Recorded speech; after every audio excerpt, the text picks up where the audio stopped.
Hello to all listeners. My name is Aleksandar Ljubomirovic. I am the Young European Ambassador of the Republic of Serbia and the Western Balkans since 2020. And today I'm doing a podcast with lovely Sanja Beronja. Hello, Sanja. How are you? Hi, Alex. I'm doing great. How are you? Perfectly fine. It's a pleasure to have you here with us in the podcast, and I hope that you and the listeners will enjoy our little talk. Thank you so much for having me here today. So we are all eager to get to know you better, Sanja, because you built your way from thorns to stars. In some way, you are a beacon for all young people from Western Balkans with big dreams. Can you tell us your life story, please, and what was your main motivation to achieve everything you have done so far? Well, first, thank you so much for your very kind words. So I was born and I grew up in Belgrade in Serbia, and I lived there until the end of high school, so until I was 18. So to give just a bit of a context, it was a period of political and economic instability in Serbia. As you know, rule of Milosevic, then international sanctions, bombing in 1999, and then political and economic transition. So I also experienced this period personally because I grew up with a single mother who lost her job during this time. So it was a very tough period for many people, but in a way, this also inspired me to invest in myself through education. And this political context also fueled my desire to study political science and social sciences in general. And I also discovered passion for languages, especially French language. And this is how I got enrolled in the Philological High School in Belgrade, and after that, I got a full scholarship to study at Sciences Po, which is one of the leading universities in social sciences in France, in Paris and France and Europe in general. So this is my story in a nutshell. Congratulations. Sciences Po is a big dream of all young people who want to study social sciences. So that's a really big achievement. So that brings me to my next question, to my second question. How hard was it for you to study abroad? It is not simple as people think it is, mainly when you come from outside the European Union. What challenges did you face, and do you perhaps have any tips for future students? Yes, you're absolutely right. I would say that students from Western Balkans face additional challenges compared to students from the European Union. I would say mainly financial and administrative challenges. Speaking of financial challenges, studies are simply more expensive for Western Balkan students than for the students from the European Union. And as I said, I was lucky enough to have a full scholarship which covered both tuition fees and living cost fees. But unfortunately, this was not the case for all students. So I know many people who had to work part-time. And then there is also this big administrative challenge, speaking of visa and then work permits. And to be honest, this is something that I really struggled with because I would say I was a bit angry to know that I have to invest much more time and energy in these issues than my European Union colleagues. But I would also say that this helped me build my resilience, and this is the main tip I would have for all students from Western Balkans, not to take too personally these questions. Of course, this has a huge impact because you always have to have it in mind when you decide whether you will do an internship outside of the country where you study, how much it will cost. So especially combined with financial challenges, it is a big issue. But then at the end of the road, we can all be very proud of the road that we walked and all the successes that we have built on the way. So in some way, you would say that we have to turn our disadvantages into our advantages. Absolutely. This is also one of the main things I learned throughout all these years, to build liabilities into assets. Yes, definitely. I would agree with you upon this remark.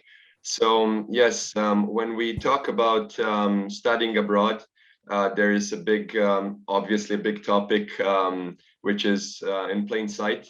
As we know, the brain drain syndrome has been a huge issue in the countries of the Western Balkans for some decades now, since the 90s, but also further back, and the general unsolved problem in the whole region. So my question to you is, do you plan to come back to the Balkans after you finish your studies? And what do you think, how can we solve this brain drain issue? Yes, so to be honest, I don't really feel that I have left the Balkans permanently. And my goal is to be more and more present in the Balkans, mainly through academic and professional projects. And this is what I'm already doing right now. So I would say that instead of thinking in these absolute categories of brain drain, like definite return or definite departure, I would say that it's better to speak of circulation and see how we can inspire more people to circulate between the Balkans and the rest of Europe. And this is what I'm doing, and I'm very, very happy with this. And I know many people who come back to Serbia and other countries of the Western Balkans, stay for a couple of years and then maybe decide to go elsewhere. But this is something I also see in France, like many French people leave, and this is also a topic I touch upon in my research. So I would say that we have to accept it and then see how we can incite people to come and spend more time in their home countries in the Western Balkans. But many people already work on this, so I'm not so pessimistic about this. I would say that there is a lot of hope about this. So, in your modest opinion, how can we turn the brain drain syndrome into the circulation of migration as we know it from Germany or from France? What is the key to the success?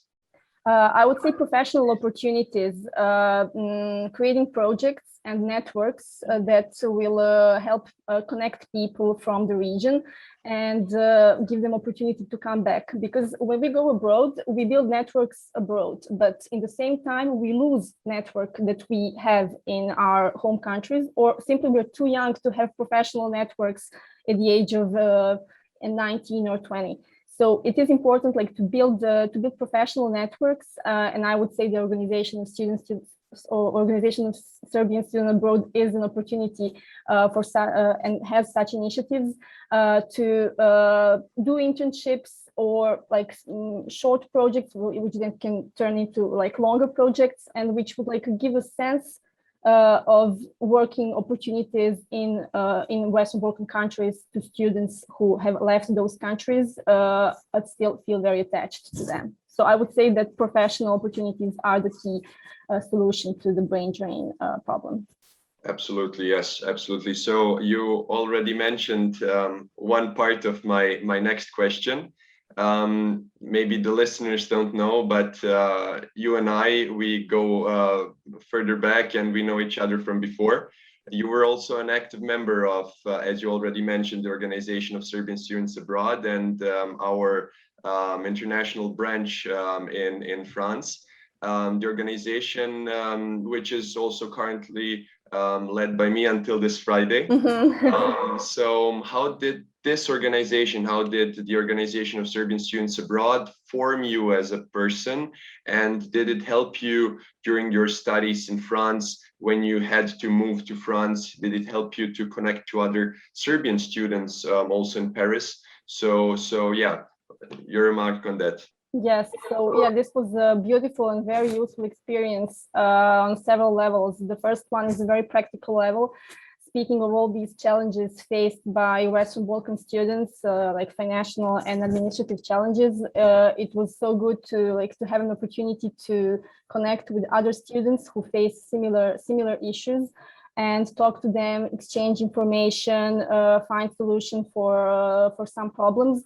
And it is even more important because when we go abroad, we're very young, and in a way we have to rebuild our whole life. And I would say these students that I met, they became a kind of like big family. And even today, this is also something very important for me.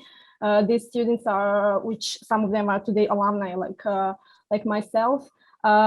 This is a big network, both professional and personal, because most of these students have created beautiful careers, and it's beautiful to have people all over the world with such impressive careers and exchange information and tips. And this goes back to like when we were students. And I believe that this mission of the organization of Serbian students abroad is still present. You know it better than me. Like building a strong network, which will then also be a professional network. This is the main goal, and this is what is going on with this organization. Yes, that is definitely true. Also, the students from Croatia and Montenegro, and also from Romania. These are only some of the examples of students also uniting under one banner. And our organization also is in contact with them. And tomorrow we're going to have a joint event in Belgrade. So Great. I think that we will tackle this issue together with our combined knowledges. So yes, definitely organizations like the Organization of Serbian Students Abroad is definitely a group of students, a network of professionals which can definitely help others during their studies, and but also afterwards during their professional careers. Okay, so this brings me, of course, to your extracurricular work you have done during your studies in Paris. You obviously told us the story about OSA, but there was also something else. There was this association of young students in Paris, and I guess something even more. Well, this organization was the organization of Serbian students in Paris, was a branch of the Organization of Serbian Students Abroad, and the idea was to connect students also among themselves, but also to discover professional opportunities in France, because this is also something which many students have to deal with, like when they finish their studies, are they going to stay in their country or go back to their home country. And it was just invaluable to speak also to Serbian professionals in Paris. This is also an organization which was active back at the time, and even today many people are active in Paris, and just create synergies and kind of solidarity, which is very strong. And I would like to comment on what you just said about Croatian, Macedonian, and other students, their organizations. I would say that when we go abroad, we also discover and embrace this Balkan identity, which is very, very strong. And for me, it's one of the major gifts I gained when I went to France, is that I fully embraced it, because I met so many people from the Western Balkans, and then I traveled through these countries. I started learning Albanian, even though my level is quite poor at the moment. But I would say this is also kind of capital, this Balkan capital that we build when we go abroad. Yes, definitely. So after successfully graduating and finishing your MA studies, you made an important decision to continue pursuing an academic career. So the obvious question here is, what influenced your decision to do a PhD since 2018? Can you tell us something about the thesis and your topic? Sure. So when I finished my MA, I worked for a couple of years, and I worked on projects related to like international cooperation in higher education, student mobility. And these experiences incited me to deal with these issues on a more academic level. Questions of globalization, migration of high-skilled workers, and the question of brain drain, obviously, but also the question of work, like the place of work in our development, and how education, mobility, and work help us develop, like how do they contribute to human development. And this issue of human development is very important for me. I use a lot teachings of Amartya Sen, who is an Indian economist working on human capabilities. Like, how do we build our human capital so that we can have full freedom to make choices that make us totally fulfilled. And this is something which I really care a lot, on more professional and academic level. And this is why I decided to do a PhD in sociology about entrepreneurial mindset. Like, how do we develop this entrepreneurial mindset which help us create opportunities? Because I see that this is a topic which is very, very important today in France, in Germany, but also in the Balkans. And I truly believe that entrepreneurship is a way to foster economic development, democratic development, and personal development. So I do a PhD on the development of entrepreneurial ecosystems in Paris and Berlin.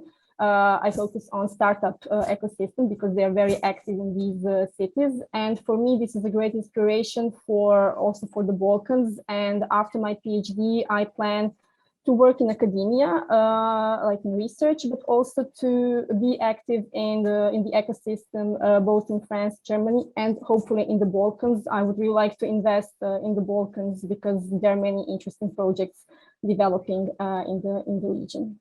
Wow, sounds really, really interesting and ambitious.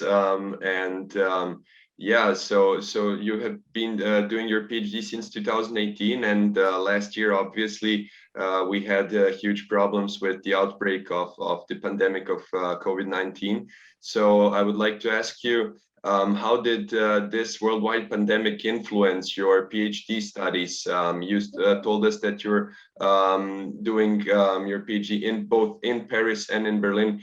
Was it more difficult for you? Did you have problems traveling or researching because most of the institutions were also closed? So yeah, what about this?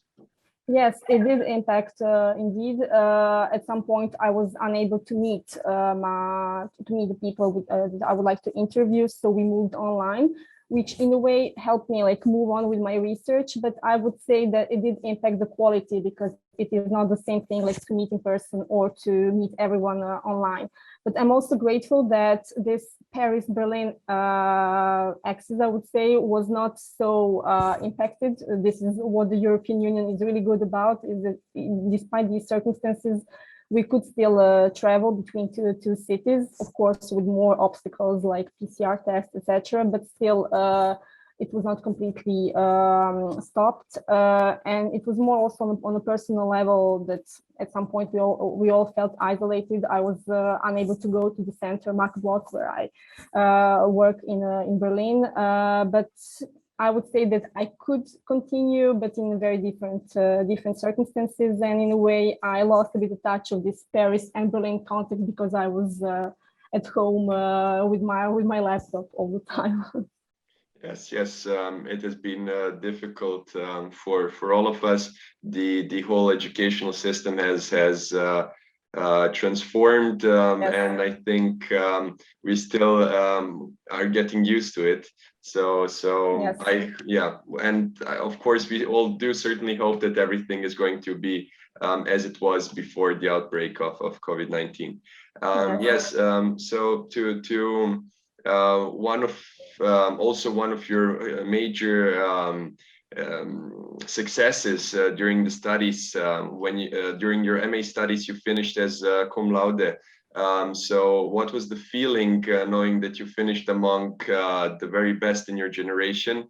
Did it further motivate you to continue pursuing your dreams? It certainly did, but in what way and in what remark? Yes, so it was a great feeling because speaking of all the challenges that we faced, that I faced, it was a great reward to know that despite like all the additional things that I had to do on my way, I still managed to be among the best, and it was a feeling that it paid off, and that I also built a home and safe place in France, that it is also my home, like in academic terms, like today it's also home in general, in a way, and just like that, in a way, I managed like to create this success, even though most of these of that I had to do it on my own without the help of my parents or very close and dear people. And that I'm a big girl who can like manage her own life. So it was a great feeling. Yes, perfect. So definitely the title of this podcast, From Thorns to Stars, is a perfect description of your life and your life experience. Well, from the 90s and growing up alone with your mother in a war-torn zone region of Europe, and then finishing as cum laude, and then becoming a PhD candidate that is really inspiring for all of us. So obviously, the thing I'm going to ask you now, what message would you like to send not only to us young European ambassadors from the Western Balkans, but also to the youth from the Balkans in general? I think that a lot of us can learn something from you, and I'm really eager what you're about to say. Mm. So I would say the first thing, I would like to quote Kobe Bryant, who said, like, squeeze that orange, meaning like find every opportunity and take it. Like, I was really happy, despite all these political events in Serbia. I was so happy to go to good schools, to have great professors, to have access to books, to knowledge, and to really gain it, and at a very low cost back at the time, because, as you know, most things in Serbia were and still are public. Speaking of education, and like really invest in yourself. This is the main thing, because it always pays off. Like today, I remember some things which I learned, for instance, in history of art in high school, and I'm so happy to be able to share it with people when I go to some receptions in France, and like, oh my God, yes, I have this general culture, which is very, very important. So yes, squeeze that orange. Then I would also say that it's important to transform liabilities in assets, as we said, because very often we might think, yeah, we come from Western Balkans, so we have more difficulties than others. But then abroad, I realized how grateful I am to be from this region, because there are so many amazing people from Western Balkans abroad, and knowing them, building network with them, also gave me so much power. It empowered me both on personal and professional level. And for me, it is a capital academic and professional capital that I was able to build thanks to these people. And then the final remark is take care of yourself, because I think I lost a lot of energy when I was young, worrying about visa, about my scholarship, about many things that we have to go through when we are students. But then in the end, everything works out perfectly fine. So especially now in times of pandemics, when there are many problems, it's very important to take care of yourself and just find joy in what you're doing, and invest in your health. I know I sound like a mom, but like, sleep enough, eat well, because this is something that really pays off on the longer run, because the road is very long, and you have to find joy in everything that you do. Yeah, that's absolutely true, and I would definitely agree with you. Thank you very much for this message. I think that a lot of us will see ourselves in your message, and I think that a lot of us will go your way. And just as a final remark, because of your successful academic career, you're aware of the power of education. So name us one book that formed you as a person, one book that everyone should read on a path similar to yours. Wow, it's very difficult to find one book, but as a person coming from Western Balkans, I would advise everyone to read Remarque's Invest in Nichts Neues. How do we translate it into English? Nothing New on the Western Front. Yeah. This is a book which was written after the First World War, and it is still so up to date today. I like to speak of it to my students, especially European students who do not, good for them, they don't know what the war is, what borders are. And in the Balkans, we know a bit more about that. So this is one book which really had a huge impact on me, like to cherish the freedom that we have today, and fight for it every day, because it's very easy to lose it, unfortunately. Perfect. Thank you very much. This was the podcast with Sanja Beronja. I am Aleksandar Ljubomirovic, Young European Ambassador, and thank you very much.